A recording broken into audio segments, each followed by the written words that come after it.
Como abrir o seu consultório de estética do absoluto zero. Olá, meu nome é Camila Marante e eu sou especialista em dermatologia estética. Hoje nós estamos começando mais um episódio da série Dominando a Cosmetologia. E no episódio de hoje eu vou te dar 5 dicas para que você que está iniciando no mercado da estética agora, ou então voltando de um pequeno período afastado do mercado, inicie o seu consultório do absoluto zero, sem precisar esperar ter dinheiro para poder investir em aparelhos de alta tecnologia, ou sem precisar montar uma clínica toda equipada, cheia de luxo, e sem precisar também ser explorado por profissionais que só querem muitas vezes se enriquecer com o seu trabalho. Na verdade, o que eu quero mesmo é te mostrar que você pode sim formar e começar os seus atendimentos, colocar em prática tudo o que você sabe, tudo que você aprendeu ao longo dos anos, tudo que você estudou. E que você não precisa esperar para ter um espaço seu individualizado para realizar seus atendimentos e também para começar a construir uma agenda sólida de pacientes. Você vai ver que não precisa, por exemplo, ter um grande volume de dinheiro para poder investir, não precisa investir em aparelhos caros logo no início da carreira. E nem precisa também ficar fazendo financiamentos enormes para poder comprar laser, ultrassom, tratamentos estéticos que às vezes saem muito caros logo no início. Para que você comece os seus atendimentos, a única coisa que você precisa é segurança e domínio da técnica. Dá sim para você ter um espaço que você pode chamar de seu, começar seus atendimentos, investir em construir um relacionamento sólido, um relacionamento de confiança com os seus clientes e pacientes, fidelizar, para ter então uma agenda sólida e só depois você, quando sentir que tem maturidade no mercado e se sentir com condições para analisar e definir o que vale e o que não vale a pena investir a longo prazo e a curto prazo, avaliar, por exemplo, se você quer realmente ou não investir no espaço próprio, porque parece lindo, né? Parece um sonho você ter sua própria clínica, um espaço só para você, mas você não pode esquecer de tudo o que está por trás disso. Além de investimento inicial alto, né? Manter a clínica, você precisa ter noções de empreendedorismo, pelo menos noções básicas. E empreendedorismo na área da saúde, que é mais complicado um pouco. Precisa ter noções, por exemplo, de controle de estoque, de precificação, gestão de funcionários, treinamento, RH, tudo com custo fixo mensal que você não pode levar como se fosse desconsiderável. Você precisa ter um planejamento com metas, para alcançar assim que o seu próprio negócio chegue a um patamar que ele mesmo se pague, e muito mais que isso, para que você também consiga viver dele. E o problema é que a gente não pensa nisso logo que a gente forma, né? E não é nossa culpa. Nós não somos preparados. Não é culpa sua. As nossas graduações não nos preparam para isso. Não nos preparam para sobreviver ao mercado realmente, nesse mercado saturado. Não nos preparam para adquirir habilidades de competitividade. Por isso que muitos profissionais hoje acabam frustrados logo que se formam por causa do baixo lucro às vezes, ou às vezes nem tem lucro que conseguem gerar em cada procedimento. Mas fica tranquilo, eu precisava que você enxergasse todo esse cenário para que você fique mais pé no chão e escolha um caminho que seja mais garantido, que te ajude a criar a sua experiência primeiro, para depois você fazer suas escolhas mais consciente. E você vai ver depois que eu te explicar tudo o que eu falar aqui, que no fundo você já sabia. Só que talvez você não tinha parado para pensar, não sabia como fazer isso e não sabia às vezes que era possível. É que às vezes a gente segue um script pronto, um caminho que já vem marcado, só porque a gente vê todo mundo ali formando e fazendo o mesmo caminho. E aquele caminho, às vezes, acaba parecendo natural, mais seguro, né, de se seguir. Mas por que tantos profissionais, então, hoje estão insatisfeitos com o mercado estético, frustrados com a renda mais baixa do que esperavam e pouco tempo que sobrou para a família, para descansar, para curtir um lazer, para dedicar alguns outros prazeres da vida, né? E olha que a agenda não tá cheia, a agenda tá vazia, mas não tiveram planejamento. E se você parar para pensar, não precisa ir na sequência que a maioria vai. Tem um outro caminho. Você já deve ter percebido que a estética mudou muito nesses últimos anos, não é verdade? E eu não sei se você sabe, mas o mercado da estética movimenta mais de 38 bilhões de reais por ano no nosso país. Segundo a Associação Brasileira de Indústria de Higiene Pessoal e Perfumaria e Cosméticos, que é a ABPEC. Só para você ter uma leve ideia, entre 2010 e 2015, o número de registros de microempreendedores individuais, que são aqueles que fundam as MEIs, nessa área teve um crescimento de 567%, passando de 72 mil, um pouco mais de 72 mil, para 482 mil em janeiro de 2016.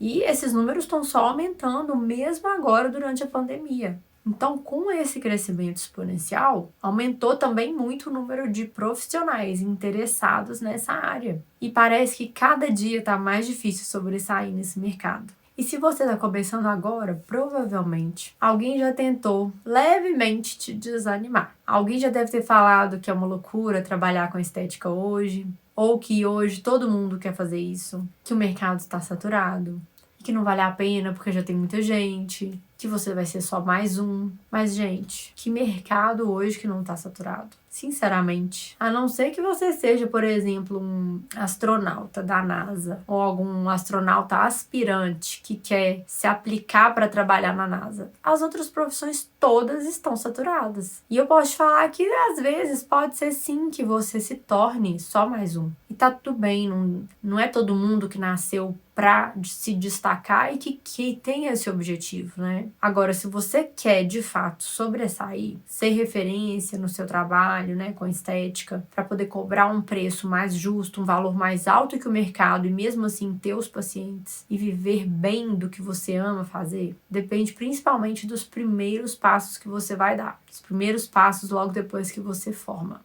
E não é só quem tem contatos no mercado ou herda isso da família, sabe? Depende muito do caminho que você começar a seguir. Às vezes você pode se destacar até mais. Essas primeiras escolhas, logo que você entra no mercado, fazem a diferença, porque dependendo dessas decisões, você segue por um caminho ou outro. E é por isso que hoje eu tô aqui, que eu resolvi fazer esse vídeo sobre esse assunto. Porque começar não é fácil, começar no mercado saturado menos ainda, né? E eu também sei exatamente o que é isso, porque quando eu me formei, eu tive essa dúvida, eu tive essa grande insegurança de saber como me portar diante do mercado, qual posicionamento tomar, onde investir, se eu investiria em cursos primeiro, se eu investiria no meu consultório primeiro. E ninguém te fala, por exemplo, que você não precisa esperar ter um capital X para comprar um imóvel, montar uma clínica, passar por toda aquela parte de planejamento de projeto, que tem que passar pela aprovação da Anvisa, que tem que ter alvará, e assim, enfim, um gasto mínimo básico de 50 mil, né? Ninguém na graduação ensina isso pra gente. E também ninguém sai da graduação com esse valor, né? Então, minha dica número 1 para você, que foi que eu descobri com o tempo: não postergue a sua independência durante os seus atendimentos. Não espere ter dinheiro para investir num consultório para achar um lugar para você atender. Ninguém precisa começar já com uma super clínica, ninguém precisa começar com tudo personalizado. Pode sim querer ter a sua clínica, mas o que você precisa no início é ter um lugar para atender adequado, né? Você pode alugar um consultório, você pode fazer parcerias com outros profissionais. E depois, quando você tiver com os pés bem no chão, uma boa reserva e uma boa noção do que é esse mercado da estética, do que realmente vale a pena colocar dinheiro, do que não vale, do que realmente vale a pena investir, do que às vezes é jogar dinheiro fora, né? E aí você pode então montar a sua clínica. Tem gente que nem paciente tem, já forma, nunca fez nenhum atendimento, mas monta uma clínica suntuosa porque às vezes tem condições de investir. Mas as pessoas acham que os pacientes vão brotar, que os pacientes vão simplesmente pela placa, né? E essa ordem está errada, as prioridades estão invertidas. Primeiro você precisa conseguir atrair os seus pacientes, mas pela sua competência, pelos seus resultados, pela sua presença e consciência em passar segurança para o seu paciente. Depois você pensa em investir pesado no seu espaço, na sua clínica, né? E se você acabou de investir, por exemplo, tudo no seu consultório sem ter pacientes, sem ter uma base sólida de clientes, como ficou, por exemplo, agora na pandemia, que você ainda não tinha um nome no mercado, né? E precisava atender para poder manter. Então tem muitas clínicas que precisaram fechar porque não conseguiram manter os seus altos gastos mensais fixos. Como é então que você pode abrir um consultório sem investir, né? Imagine que isso possa tá passando pela sua cabeça e foi o que passou na minha cabeça quando eu comecei. Bom, eu não tenho dinheiro para investir, então como é que eu vou começar? Uma possibilidade para mim foi o coworking, né? Eu não sei se você conhece, mas existem vários consultórios já de coworking que são equipados para atendimentos com secretárias que têm todo o arsenal necessário para realizar procedimentos dentro de um consultório, né? E eu fiz isso, né? Naquele momento, para mim, a minha prioridade era entregar atendimento, ser 100% resolutiva nas queixas das minhas pacientes. Ter um consultório bonito nunca foi minha prioridade, apesar de eu sempre ter esse sonho, né? E eu não poderia naquela época ter os dois ao mesmo tempo, então não foi difícil decidir por investir no que eu realmente acredito que é o que faz o meu nome no mercado. Então, com o coworking, você define, por exemplo, o seu dia de atendimento e você não precisa se preocupar com mais nada, porque você vai pagar um valor fixo e o restante da sua energia está dedicado para fortalecer o seu atendimento, o seu nome, para poder enfrentar o mercado. Você pode também fazer parcerias com outros profissionais e fazer uma rotatividade em um consultório, às vezes isso funciona muito bem também. E é um espaço que não é seu, mas é um espaço que vai te ajudar a aprimorar a sua avaliação estética, que vai te ajudar a iniciar os seus procedimentos com um baixo investimento para ir se capitalizando para o futuro. Uma dica número 2 agora para você começar o seu consultório do zero, logo depois que você formar. Uma atitude que eu acredito que reflita, assim, clareza do seu momento, né, que é iniciante, é escolher começar com procedimentos específicos que tenham um menor custo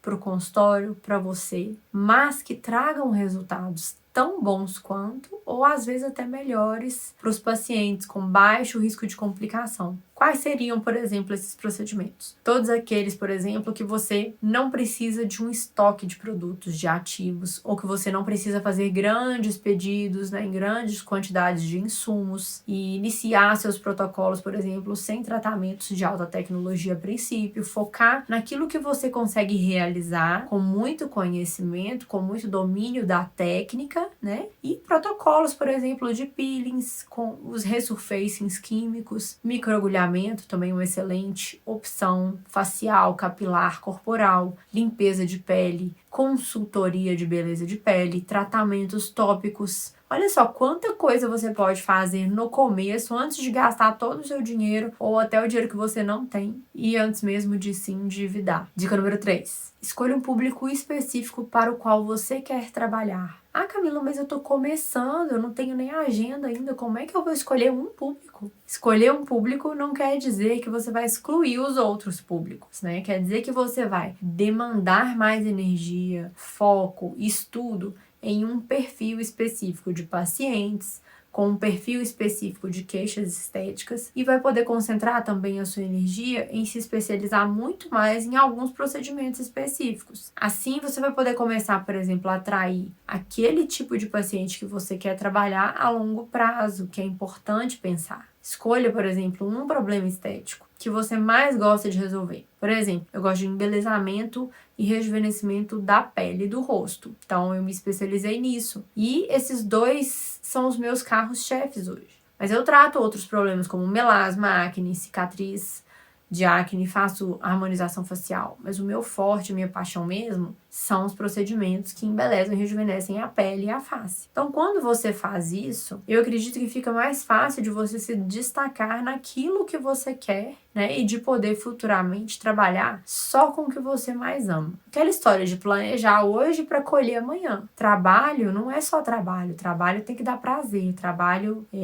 tem que trazer alegria e realização. E o dinheiro como consequência. Trabalho tem que ser aquilo que faz os nossos olhos brilharem todos os dias, mesmo com um cansaço físico. Dica número 4, invista em você primeiro, antes de investir em uma clínica, antes de investir, por exemplo, em um consultório. E por que isso? Porque para investir em uma clínica, você vai precisar, por exemplo, de muito mais dinheiro, um volume maior, né?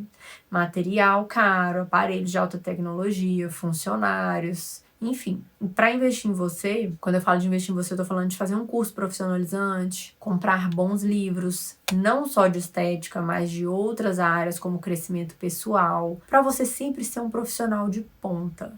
Isso vai te render muitos frutos desde o início, porque clínica sozinha não faz nome, não fideliza o paciente, não gera autoridade, embora algumas pessoas ainda achem que sim. Pode até ser realmente um bom atrativo, né? Uma clínica bem decorada, com mimos personalizados. Mas quando o profissional é muito bom, aí o casamento é perfeito. Mas quando não é, um não substitui o outro. Quando não é, a clínica não substitui o profissional. Dica número 5, nunca comece vendendo a sua hora. Nunca venda o procedimento. Venda a experiência do seu atendimento, venda os seus protocolos baseados na sua avaliação estética. Paciente nenhum hoje que seja bom, que seja um paciente que vale a pena manter, quer ser só mais um. Eles querem protocolos individualizados, eles querem atendimentos diferenciados. E vender a sua hora nunca vai te tornar esse profissional valorizado no mercado. O que seria então vender, né? Você pode estar se perguntando o que seria vender esse procedimento. É, por exemplo, você deixar uma lista dos procedimentos que você realiza e passar valores de procedimentos isoladamente. Por exemplo, a minha sessão de microagulhamento custa X, a minha limpeza de pele custa Y. Mesmo que você seja um papa da estética, especialista em cosmetologia, em cosmiatria, você não vai conseguir, por exemplo, entregar para o seu paciente um resultado que seja duradouro e excepcional com uma sessão de nenhum procedimento. Então, só por aí já fica meio incoerente você vender um procedimento, porque nós queremos resultado. Então, o paciente vai ligar, vai perguntar o preço e vai coisificar o seu procedimento. Ele vai atrelar o valor ao resultado. E a personificação do procedimento, o seu branding, né, que é aquilo que você traz a sua marca,